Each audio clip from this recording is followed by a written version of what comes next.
Bienvenue! Dans cette vidéo, nous allons expliquer comment démarrer votre installation en mode froid. Avant de passer les télécommandes en mode froid, nous verrons ce qu'il faut vérifier sur le groupe extérieur, comment nettoyer les filtres de vos unités intérieures et comment vérifier l'évacuation des condensats.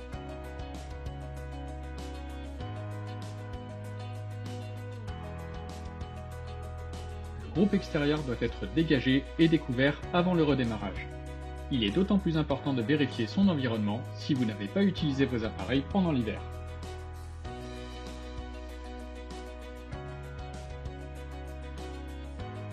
Vos unités intérieures doivent être également examinées.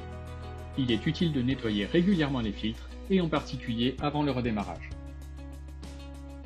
La méthode pour accéder aux filtres peut différer d'un modèle à l'autre.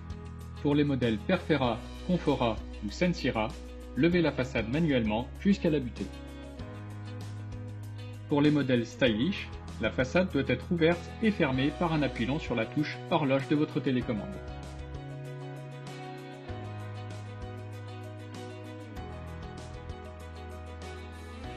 Levez la façade en tirant les deux attaches vers le bas. Baissez ensuite la cale.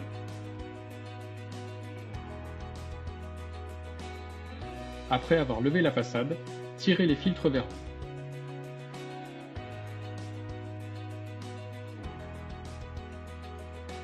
Retirez d'abord les filtres Flash Streamer si votre appareil en est équipé. Les filtres peuvent être aspirés ou rincés à l'eau claire, puis épongés.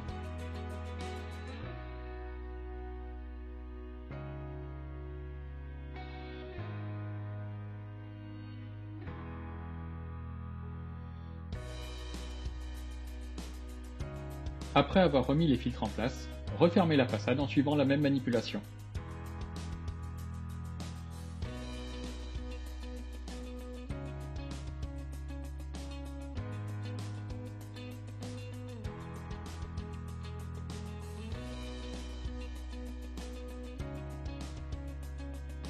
Pour une unité gainable, la grille de reprise doit être équipée d'un filtre. Ce filtre peut être aspiré ou remplacé en fonction de son état.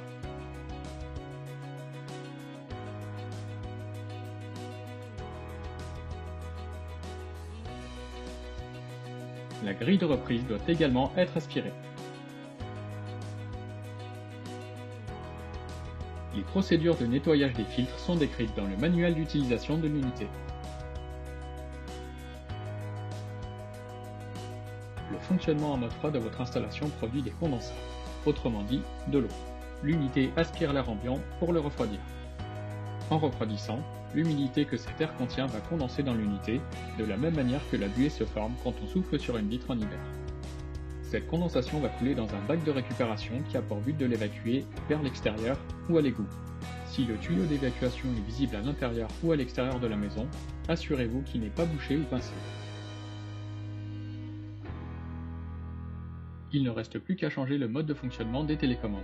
Pour les télécommandes sans fil, appuyez plusieurs fois sur la touche Mode pour afficher le symbole flocon à l'écran. Appuyez ensuite sur la touche marche arrêt. Pour les télécommandes Madoka, entrez dans le menu, puis dans le mode de fonctionnement. Sélectionnez ensuite le symbole flocon, puis validez. Appuyez enfin sur la touche marche arrêt. Si plusieurs unités sont raccordées au même groupe extérieur, il faudra passer toute leur télécommande en mode froid. Votre installation est désormais prête à fonctionner en mode froid.